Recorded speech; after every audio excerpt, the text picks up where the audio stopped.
Once again, we want to welcome our second presenter for this symposium of Atlantic International University.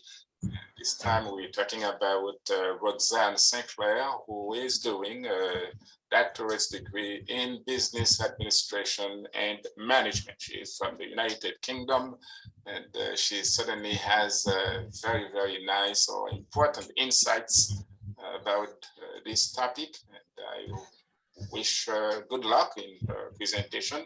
And I'm asking you, our beloved guest, to pay very close attention to this new presentation.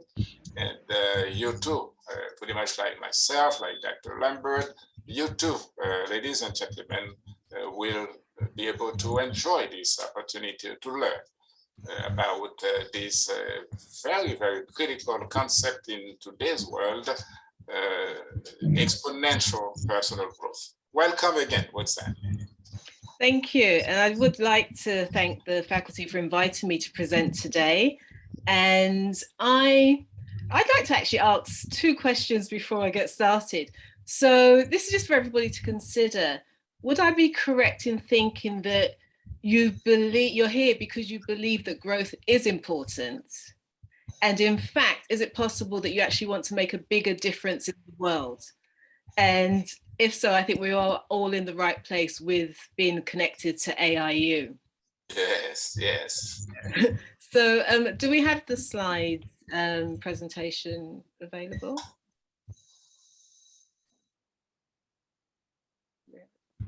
Okay, I can start anyway.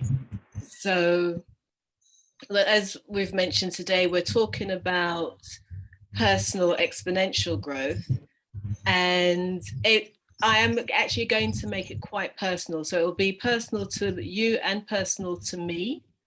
And it's an opportunity for us today to actually do some self-examination and some self-reflection, because we know, and we've heard earlier on, that when we're talking about something being exponential, we're talking about quite often a rapid increase, but we are definitely looking at increase. So we're looking at our the increase of our own personal growth.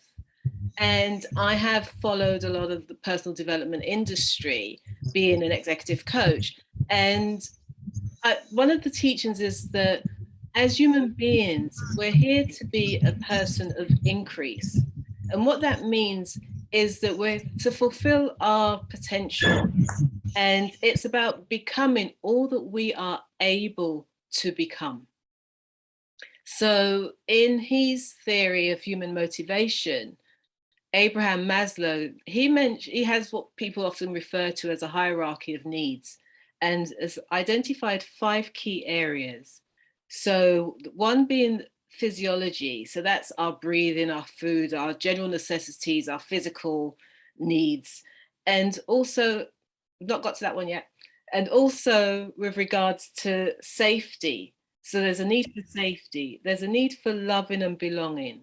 There's a need for esteem. So that brings into things like confidence, our respect for others, being respected by others. And then self-actualization, which is often where we see a lot of the growth that takes place. So at the end of the presentation, I will be sharing with you some books that you may want to investigate for further reading. Next slide, please. So I would say for our personal exponential growth, it actually starts, have we got the next slide? It does start with you, because it starts with you having a vision for your life. Where do you want to be? What is it that you want to achieve? What is it that you want to be, do, and have? And as the name suggests, vision, it's visual. So in our mind's eye, what is it that we look at in order, or what is it that we see when we say we want to achieve something? Yeah, can we see it? Can we feel it? Because it's only when it becomes real to us that we actually then can start to look at, well, what plans do we need to put in place in order to make this vision our reality? And maybe you've had a vision before, and if you take a stock of where you are today, is that vision still relevant for you? Maybe you achieved the vision that you had and you've not taken time to actually imagine a new vision, imagine something new for yourself. And again, we're talking about growth. So this is where growth comes in, because every time we achieve a goal or a vision that we have, that means that we've got room for improvement, room to move on, room to grow, room to do something new. Next slide, please. So I would then invite you to then consider this question here. Who am I? Are you the name that you were given at birth? Are you your job title? Are you the relationship that you have to different individuals? Who are you? Because this is your starting point when it comes to looking at growth. Oh, somebody's got their mic on. When it comes to looking at growth, who are you? Where are you starting from? And what is that potential that you have? What is it that you can grow to become? What is it that then makes you that real actualization? We've mentioned before about self-actualization. How do you become that you are meant to be? So next slide, please. And when we look at that, that then brings us to the point that we each have a purpose.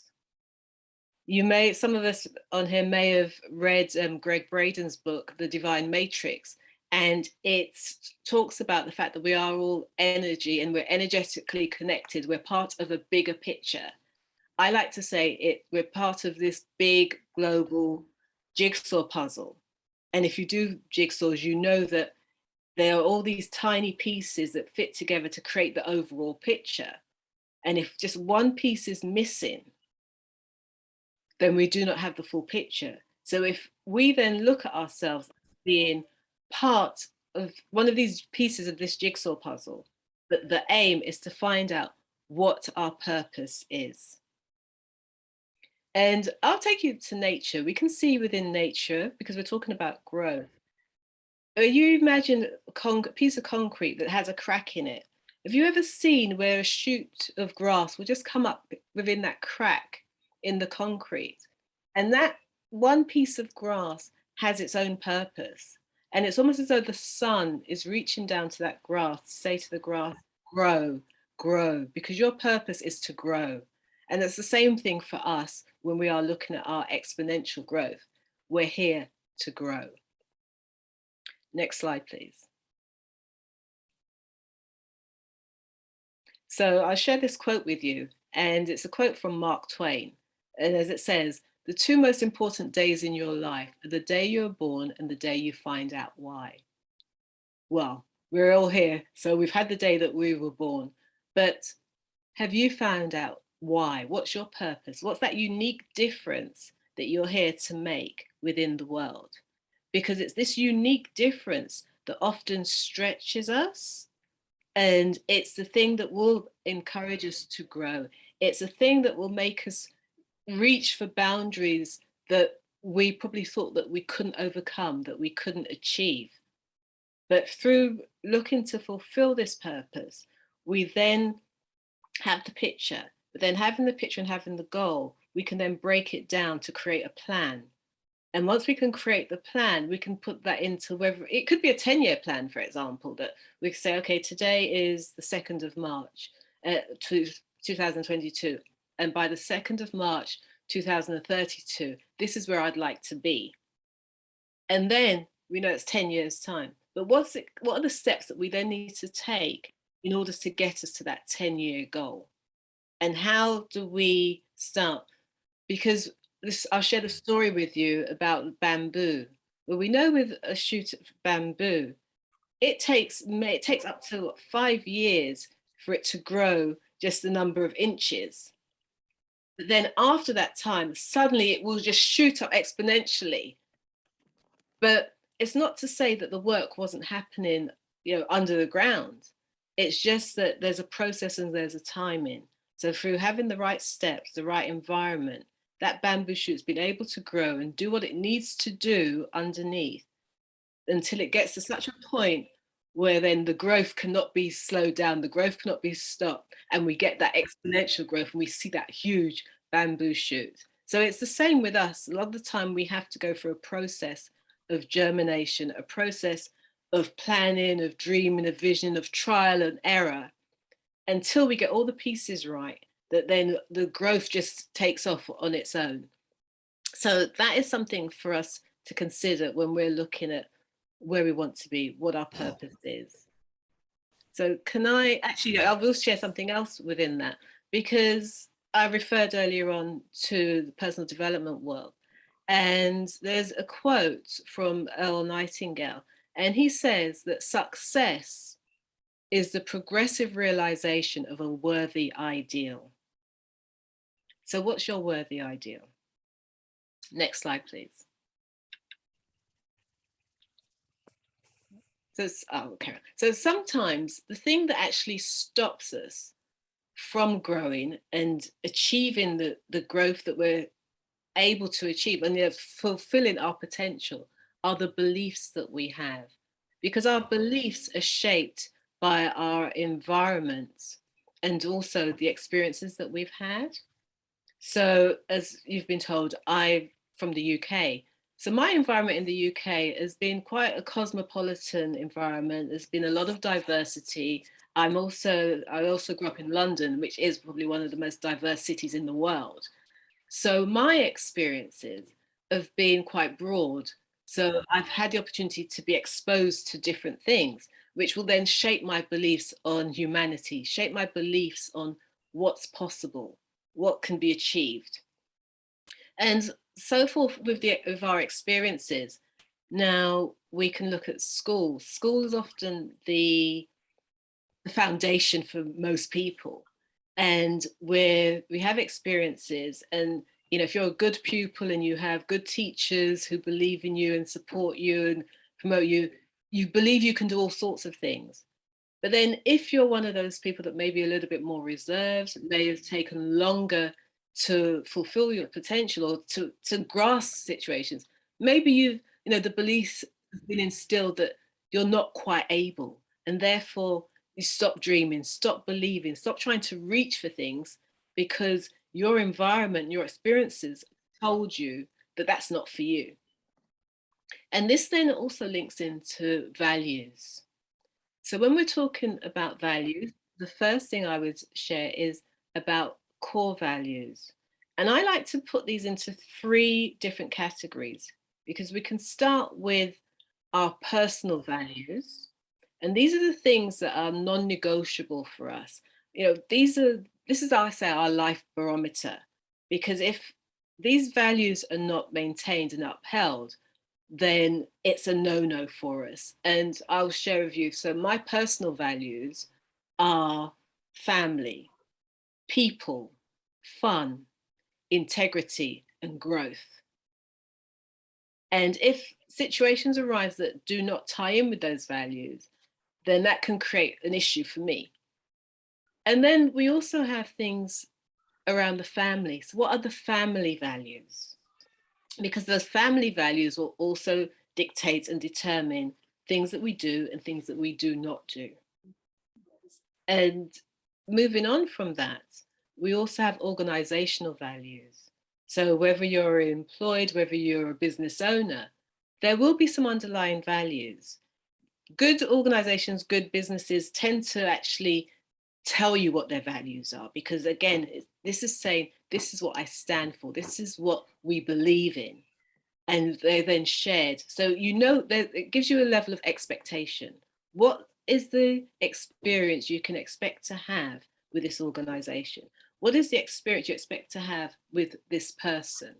What is the experience you expect to have when you interact with this family?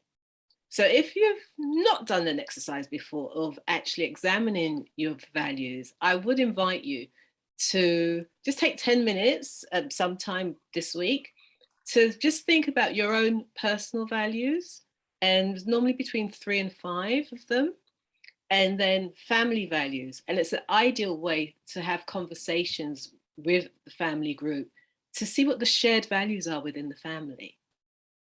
And also to go and understand what your organizational values are. And if you're a business owner, what does your business stand for?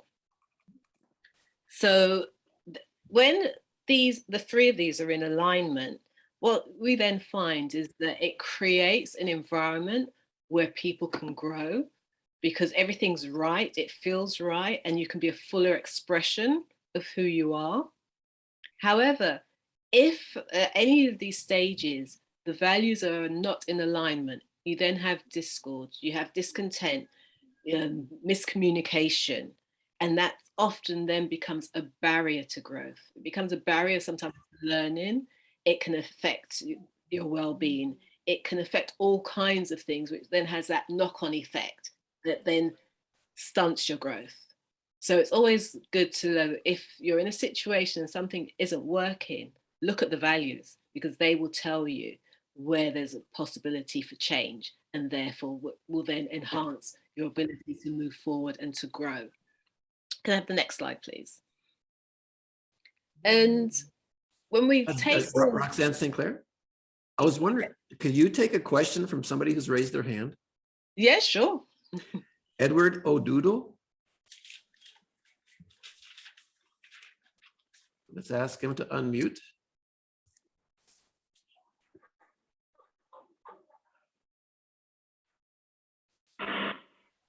Okay.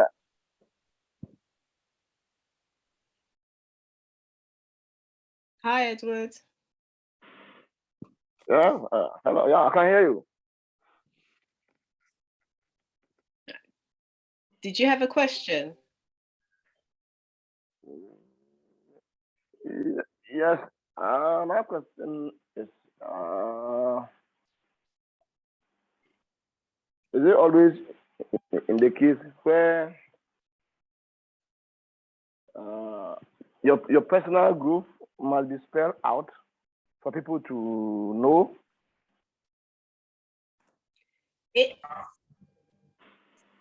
Right. So in terms of your personal growth, if you're looking at personal growth, that is for you to determine what it is you want to achieve, where you want to be.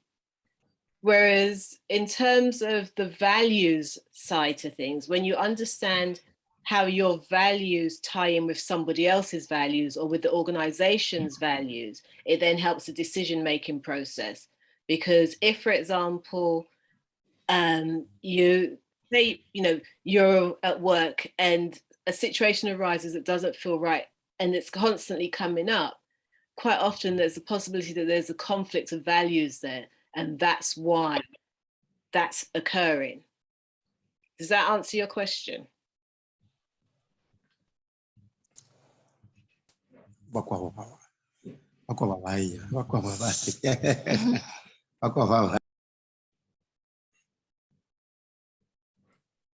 Okay, Roxanne St Clair, please continue. Want to go to the next slide? Yes, please. So when we're looking at growth, personal development is the cornerstone for growth. And we've mentioned some of the aspects and areas before, but you'll see here that we're looking at things like self-discipline. We're looking at the quality of life. We're looking at education, training, and our spirituality, our beliefs, our purpose, again, which we mentioned before, our aspirations, our abilities, whether we need to get help in order to help us to grow. So personal development is key to our growth because at the cornerstone of that is our mindset. And there is a saying that whether you say you can or you say you can't, you're right. Because whatever you tell yourself becomes your perception on life and on the world.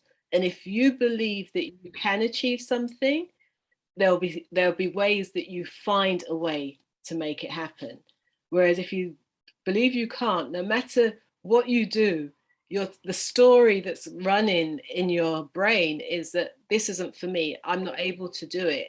And there'll always be a struggle and a battle because you've convinced yourself that you cannot do it. So personal development is something that's critical for growth, but it's not always easy. And the challenge there is to stay committed, because it's only if you're committed to your growth and your personal development that you will be able to overcome the challenges when they come. And a lot of the time, the challenges come because it gives us the opportunity to stop and consider if the goal or the target that we're aiming for is what we really want.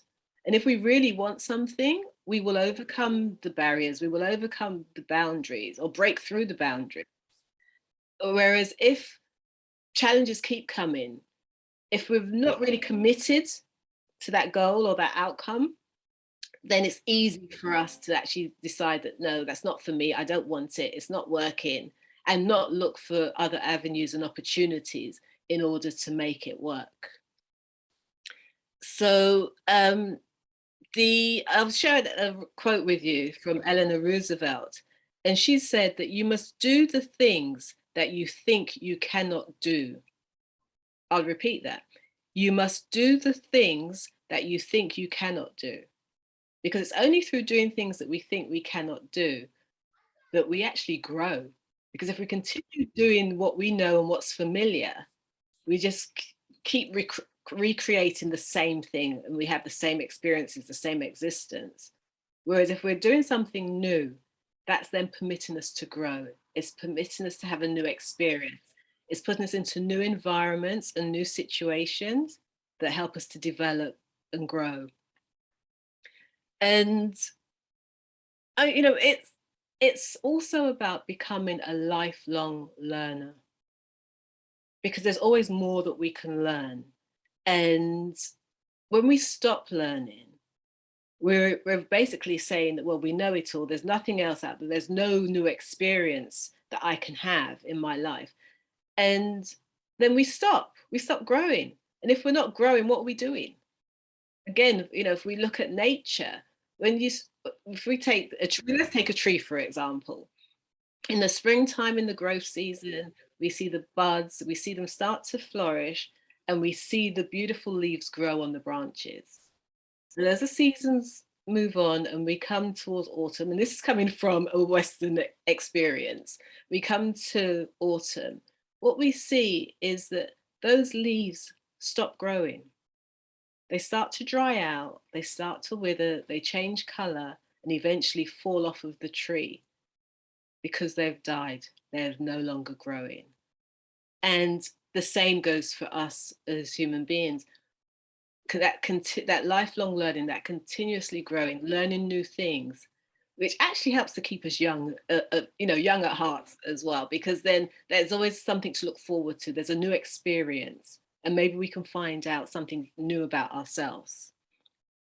So can I have the next slide, please? And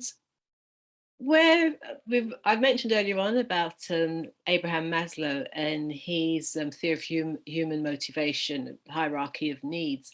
And a crucial one, which we mentioned earlier on, is about making a difference, because we're all able to make a difference, whether we're sharing our experience, whether we're sharing our knowledge, whether we're giving of our time.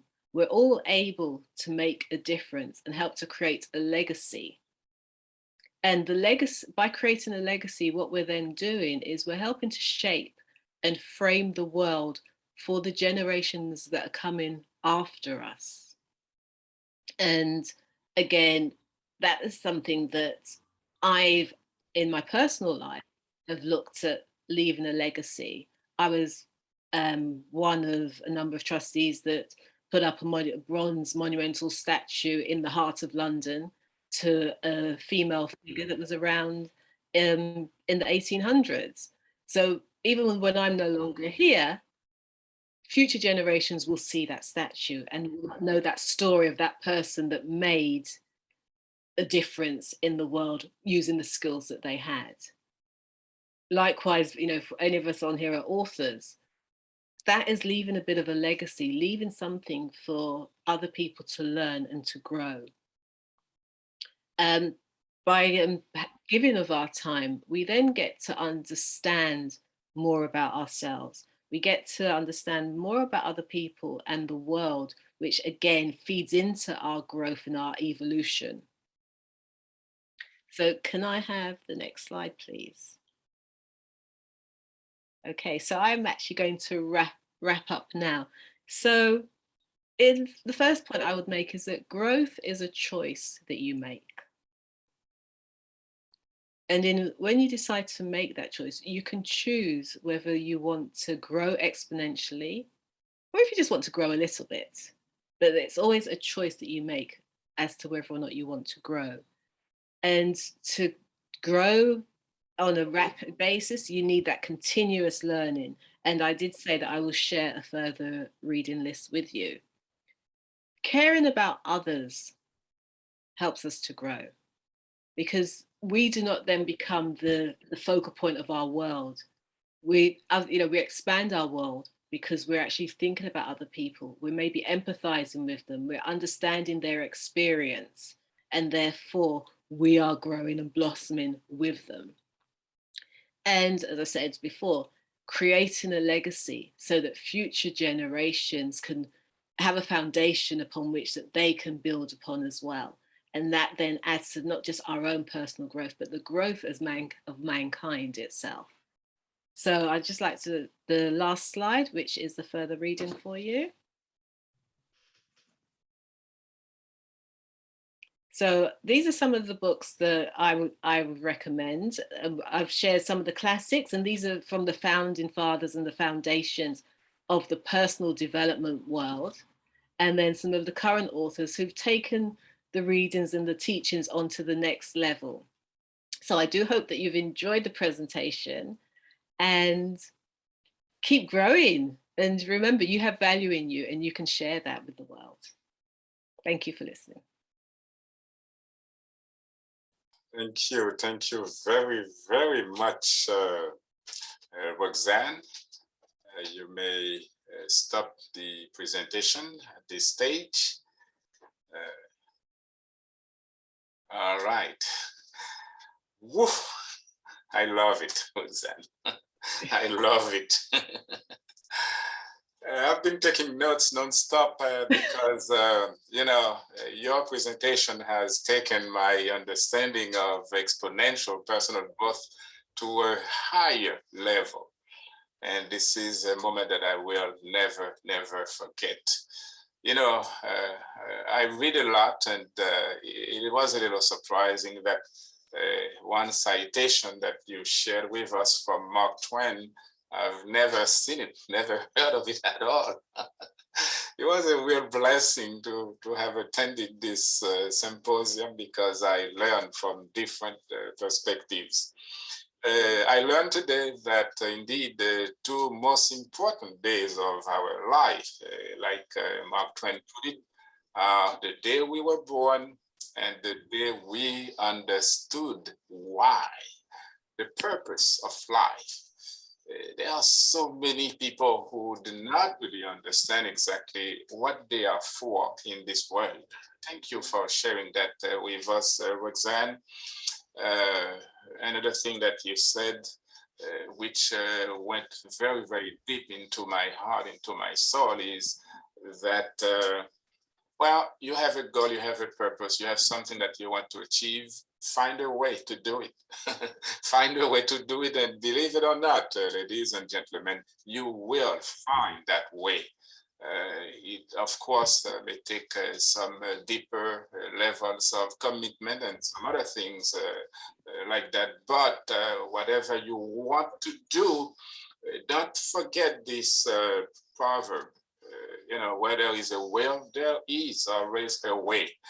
I don't want to make too many comments about this, but I've learned it the best way, Roxanne, and I want to thank you. Thank you very, very much.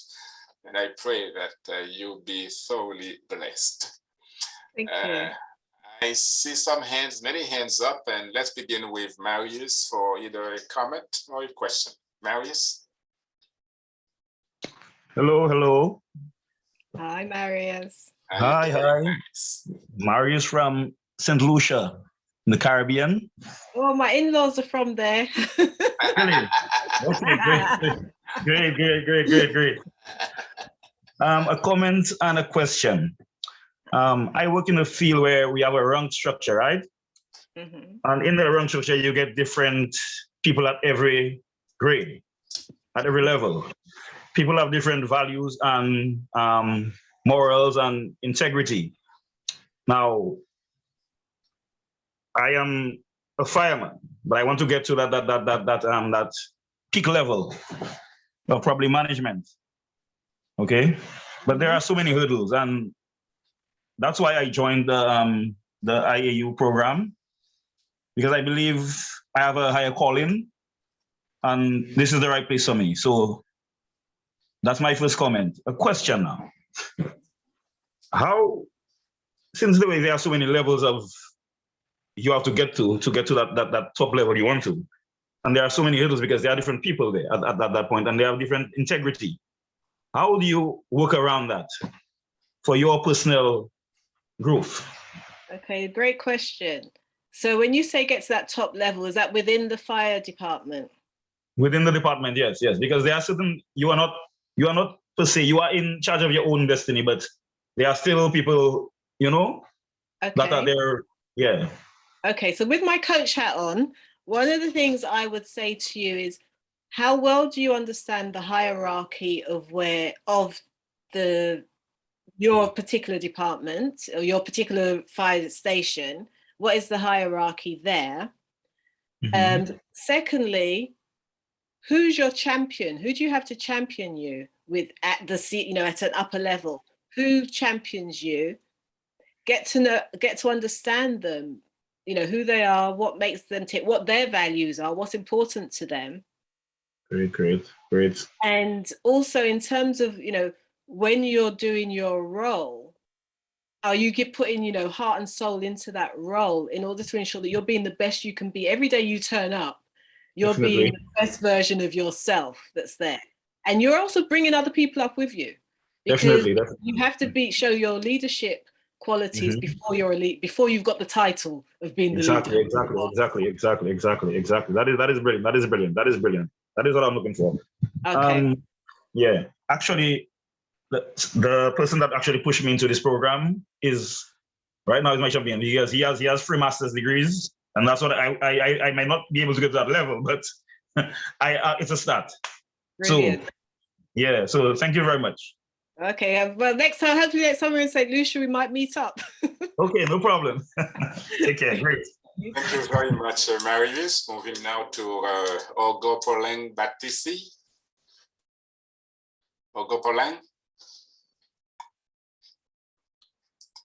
Thank you very much, Roxanne. My name is Ogopoleng Batisi from Botswana. I'm pursuing my doctorate in public health.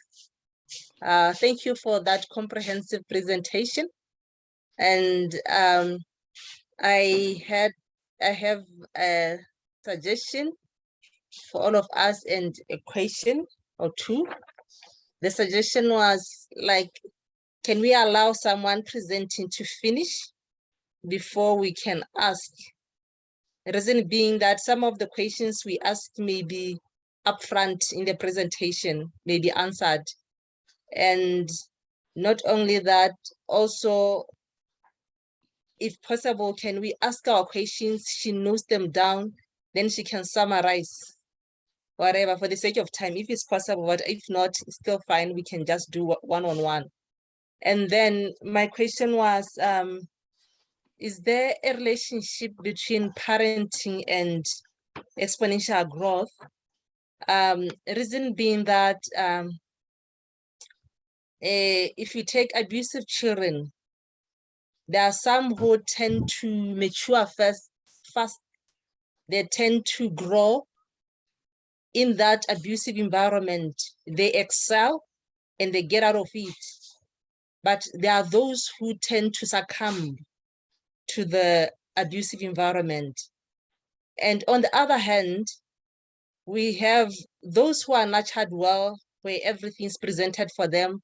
There are those, again, who excel, where there are those kids who get spoiled and still they succumb. There's no growth. So, because the same thing is seen even when we grow older. that there are others who are able to make it, even in difficulties, they're able to persevere and stand while others succumb. And as a result, if this is related, can we say there's a relationship between mental health and exponential growth? Thank you. Very interesting question. There's a bit of both, because one of the things that I've found and looked at it, where you mentioned about people, you could have people in the same environment, but they do things differently. And as a parent, and I am a mother of two, I do feel that it is about understanding your child and knowing their strengths and their weaknesses, and what they're good at and what they're not good at, because no two children are going to be the same. And if they are supported in what's right for them, that's where they grow and they flourish, because they're doing what's right for them. Whereas I think sometimes as parents, we can impose things on our children and have the expectations that we want them to fulfill what we say they should be fulfilling. And therefore it's not for them, and they do not grow, they do not evolve. But if they're coming from the place of what's right for them, so earlier on when I mentioned about that who am I question, when you know who you are and what's right for you, and you're then encouraged to think for yourself, you can become the best version of yourself, not a clone or a facsimile of what somebody's telling you you're supposed to be. And unfortunately, in life, it's often the other form that, there's this training that you're my child, we own our children and we're telling them what they're supposed to be, rather than we've just been given a guardianship of these beings, and we're there to nurture and guide them, but encourage them to develop and learn who they are. And I think that's where we have the difference. And you mentioned about abusive environments. Again, it's down to the person and the individual, because some people are needier than others. So people need that love. So again, that hierarchy of needs. Some people need that, that external expression of love for them to feel nurtured and for them to grow and blossom.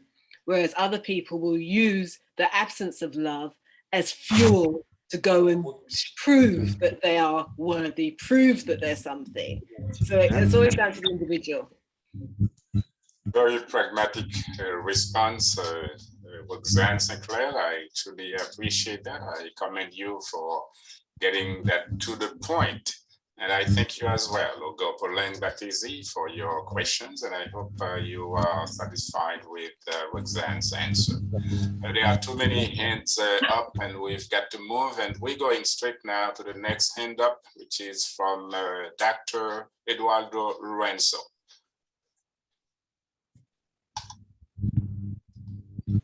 Good afternoon. Good afternoon, everybody. Can you hear me? My connection is not good today.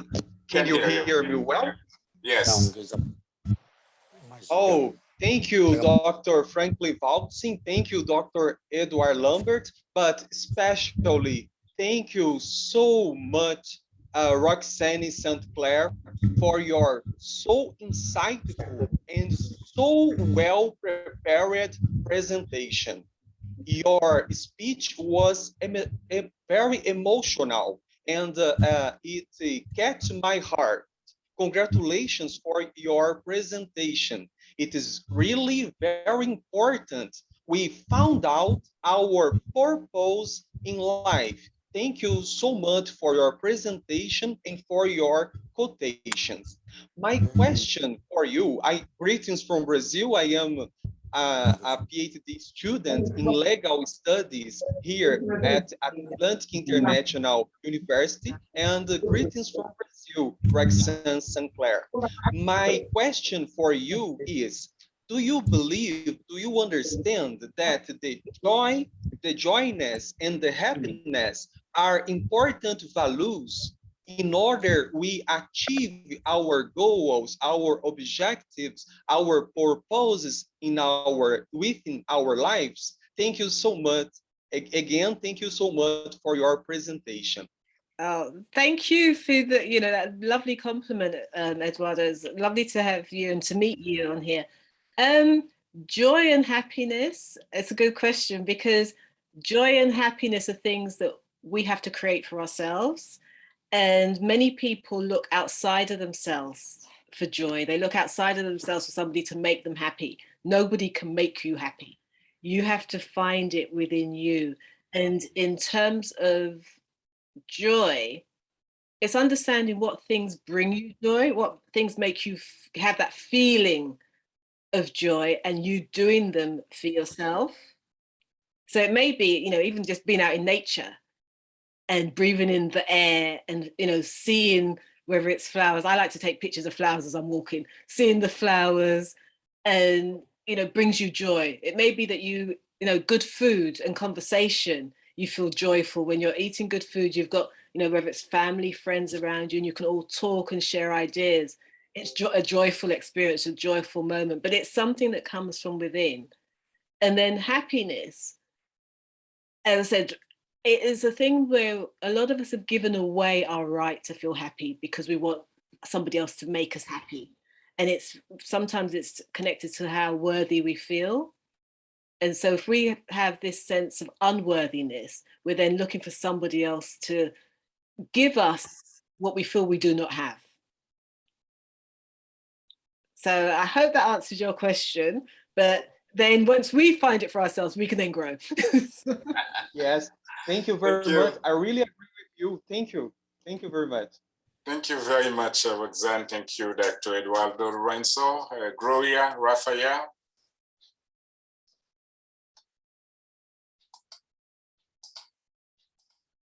Your microphone, Gloria. Trying to unmute it. Yeah. Can you hear me? Yes. Good afternoon, Doc. All right. I am so happy to say that I enjoyed the second presentation, though I enjoyed the first one from Rosemary. But this brought home the exponential growth to me. It was so personal. It was so inspirational. So I enjoyed it very much. So my question now is on this purpose, our purpose in life. So I am asking, can one be fulfilled outside his or her purpose?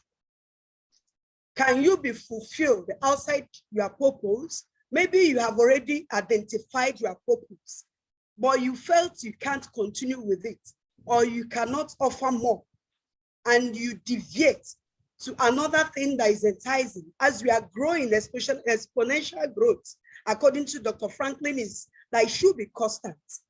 The constant of it is what makes it growth, not just that it's growing, not the multiplication aspect. So when you have found joy and fulfillment in something you think you are not called for, could you still term it exponential growth?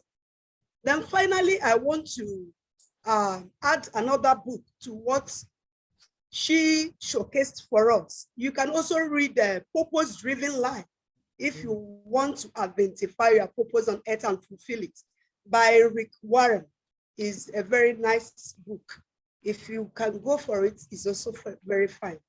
Thank you so much. I'm offering doctorate in human resource management from Nigeria. Hi, Gloria. Yeah, thank you for that recommendation. That is another good book. Thank you. Yeah. People excel in all sorts of things, because unfortunately not everybody has discovered their purpose, but it doesn't mean that they haven't pursued things that interest them or pursued things that they feel they can do well at. So it's possible to have exponential growth. And you find people often do more than one thing. So I know for myself, I have my career, but I have interests that I have. So hence that I do charitable work. I'm a trustee and I volunteer my time because there's still things that I'm interested in. There's still things that I have a passion towards, but they're not my main thing.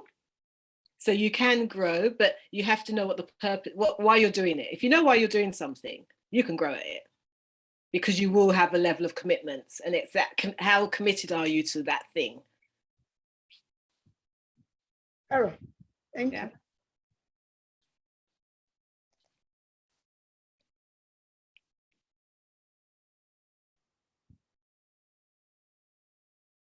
Have we lost Dr. Franklin?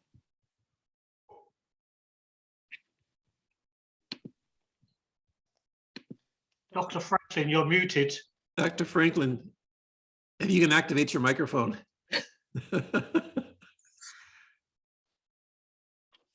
There you go. am so sorry. I don't understand how it happens to me.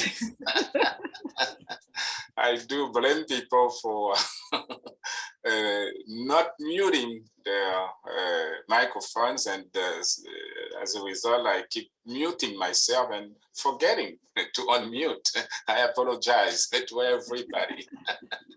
Going now to Tamba Benjamin Camera, as we need to move along. Tamba Benjamin. We don't hear you, Tamba. The floor is yours. Tamba.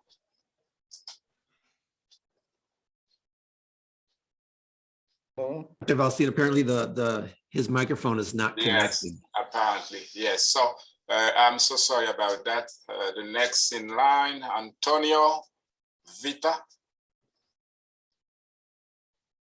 Hello. Welcome, Can you Antonio. hear me? Thank you so much, Dr. Valstein. Thank you, Dr. Lambert. And thank you so much for the Roxanne. I mean, that presentation was brilliant. Took me to another level. It was really, really emotional. And congratulations again. Well, I only have two questions. One is just to understand if personal growth or exponential growth depends on the place you are living or the country you are. What I'm trying to say is this: if I'm living in a very undeveloped country, like in Africa or in another place, with the people that are living in the UK, for instance, look like the people that are living in the very health country will have that exponential growth quickly than the people that are living in different places. So I just want to understand, hear from Roxanne, just that comment, if depends on the place or the country you are living, or the place you are. And the second one, she mentioned just 3 groups of values: the personal value, family values, and the organization values. I mean, in these 3 groups look like if you are not solving the problem, you become part of the problem. So I just want to understand, it's difficult to find someone that have these 3 groups just aligned, that like in line. I don't know if someone in the world have these 3 groups of values aligned. So just to hear from Roxanne again, is there any technique, any trick to get there, or just to help us to in that way? Thank you very much again, and congratulations. That was fantastic presentation, brilliant. Thank you. Hi, Antonio. Thank you for that, and thank you for being here. Right, so your first question was on whether or not people can experience exponential growth anywhere in the world. Yes. And as I mentioned before, I chair a charity that sponsors girls' secondary education in various countries around the world.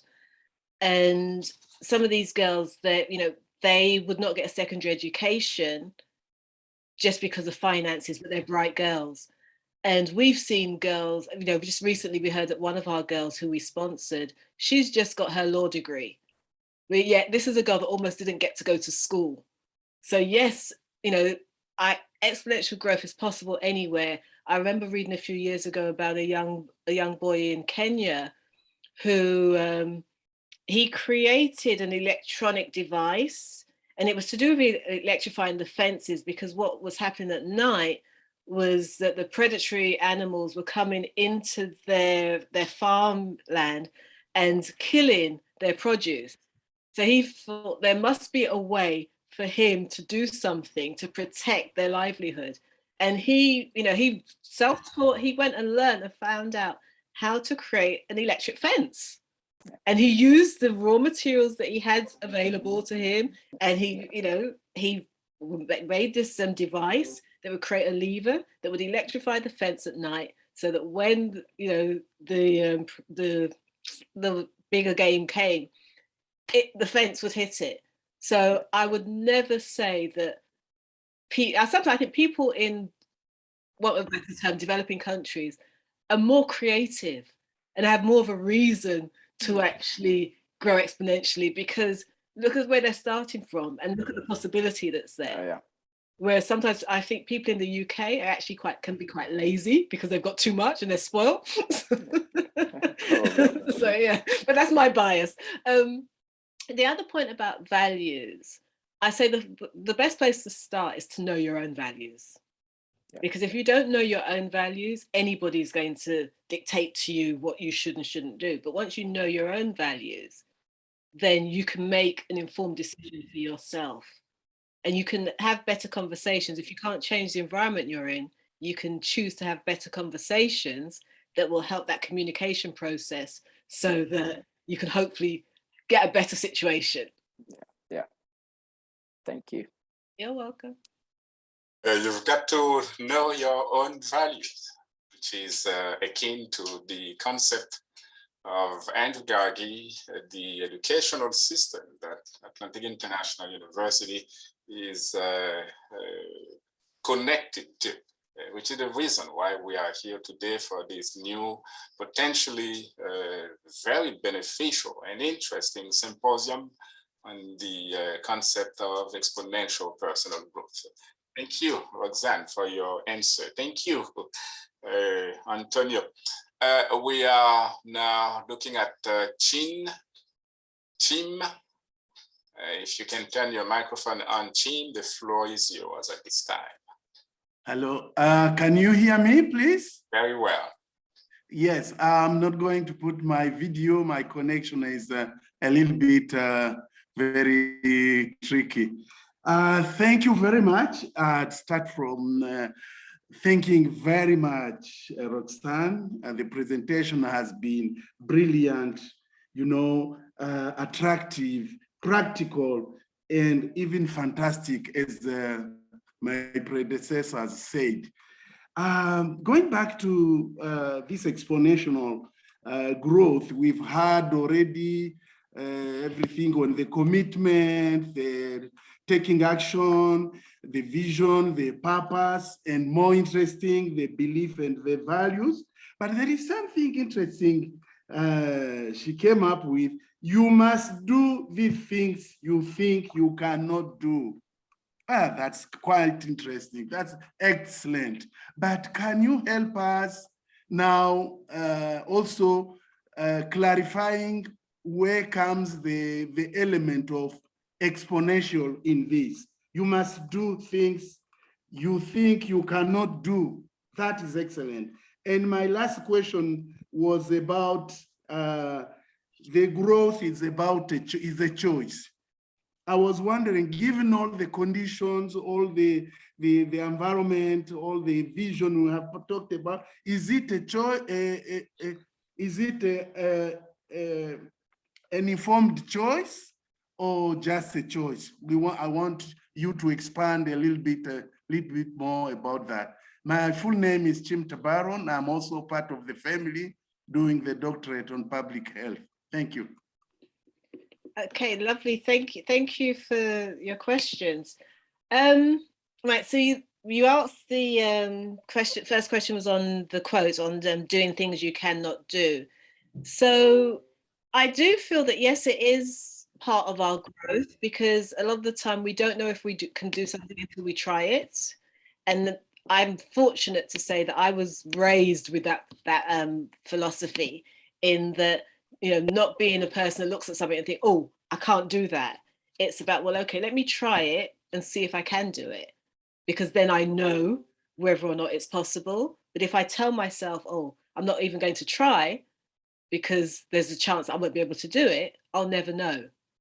So that is my thing on, doing the things you think you cannot do, because we can surprise ourselves at just how powerful and how great we are and how much we can actually do.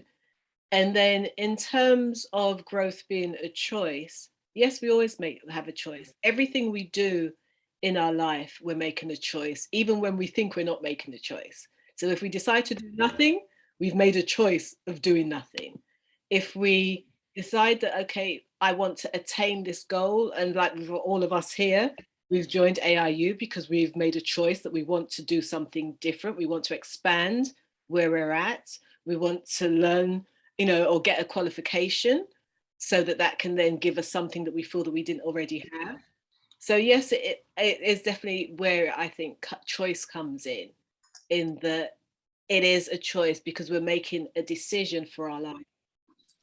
I hope that answers your questions. Thank you very much again, Roxanne.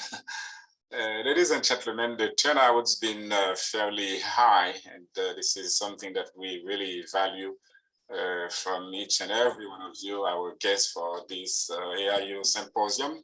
And this is also a reason why still right now, as I speak, there are many other hands that are up waiting for their turns to ask questions about Roxanne's presentation. And if we were to accommodate, well, actually, this is our will, this is something that we want to achieve, to accommodate indeed everybody who wants to ask questions. However, if we were to do that, believe it or not, it might be 5 o'clock. When I say 5 o'clock Eastern Standard Time in the United States, it is now 10:52 for me. Imagine it's 10:52, it might be 5 o'clock, and we all would still be here asking questions to Roxanne. And this is a way to portray the fact that we physically, concretely cannot do that. Even if we were supermen, superwomen, we would not be able to do that. So we actually might be getting into the last question. The next hand up on my screen is Agnes. Depending on the type of question Agnes asks, we might eventually be able to accommodate another question, but right at this time, Agnes, please ask your question.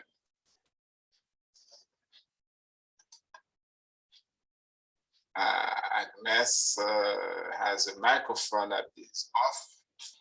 Let me see. Can you turn your microphone on, Agnes, please? There we go. Thank you. Thank you. How is everyone?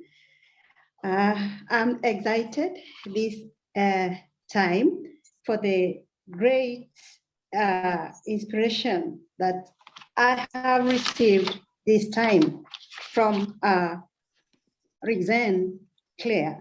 I really want to say it has made a big difference and has left my thoughts awake and thinking around the purpose for which I have been created. Thank you, Dr. Fauci. Thank you, Dr. Labad. Thank you, everyone. Indeed, this is my first time to attend such a symposium, and I think it has made a difference in the whole of my life.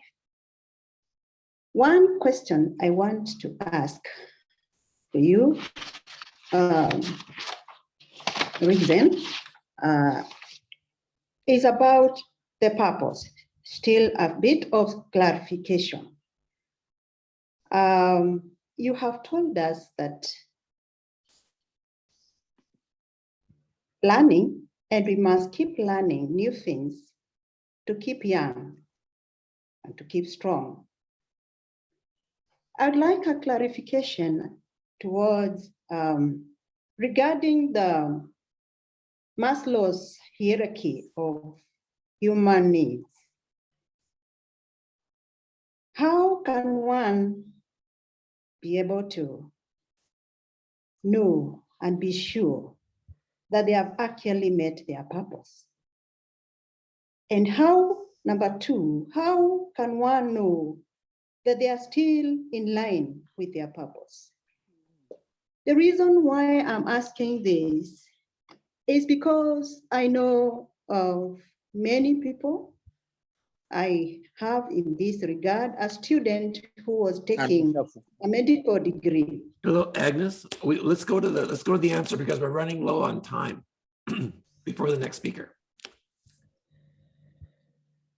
Thank you kindly. Roxanne St Clair, that for me. go ahead. Agnes, taking public doctorate in public health, and I'm from Kenya. Hi, Thank Agnes. you. Lovely to meet you. When you say about, okay, your first question was about how can people tell if they're in line with their purpose.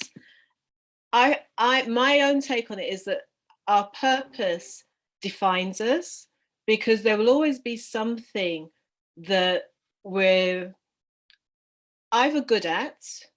So it's, yeah, there's part of what we're good at, and two, partially there's something that's burning inside us that it always pulls at our heartstrings. So it may be that, so let's say for a nurse, when you see people suffering and sick and in pain, you really feel that, and you just want to help them, you want to support them, you want them to feel better, you want them to feel good about themselves, and you're just a naturally caring person.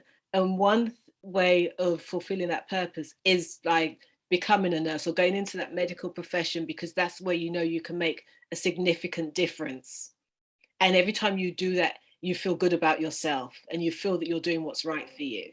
So when you're in situations like that, you know that you're in line with your purpose, because you do instantly have that feeling, and we always know within what's right for us. And, again, you said over time to ensure that that you're still working on purpose. It may be that, that's your key career, but then you have other things that matter to you, and they could be side interests. So maybe you volunteer some time, maybe, you set up a charity. So that may not be your main thing, but there are other things, because we're multifaceted. We're not one-dimensional. So there'll be more than one thing that's relevant to us, but there's always one overriding thing that always comes back. Even if you go away from it, it comes back to you. And sometimes it may even give you sleepless nights. So I hope that answers your question. Thank you once again, Roxanne St Clair.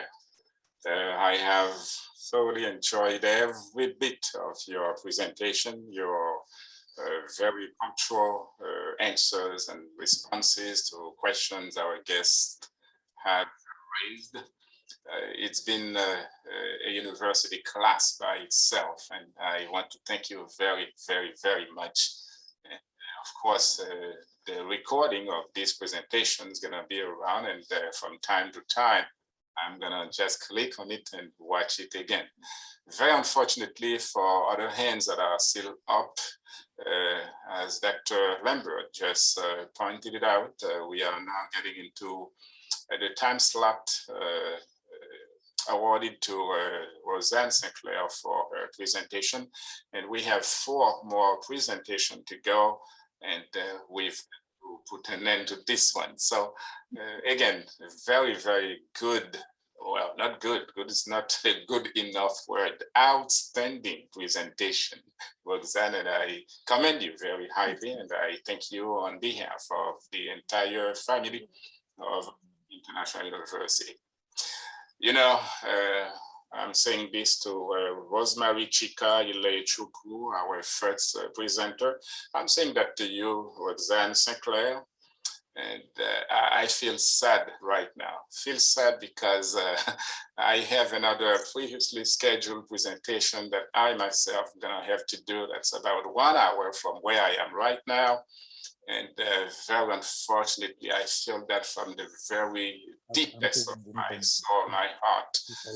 I have to leave right now, but of course, I'm gonna leave you in super excellent hands, Dr. Edward Lambert, who's gonna coordinate the remainder of this AIU Symposium. And I want to thank everybody, but not before I introduce the next presenter, who is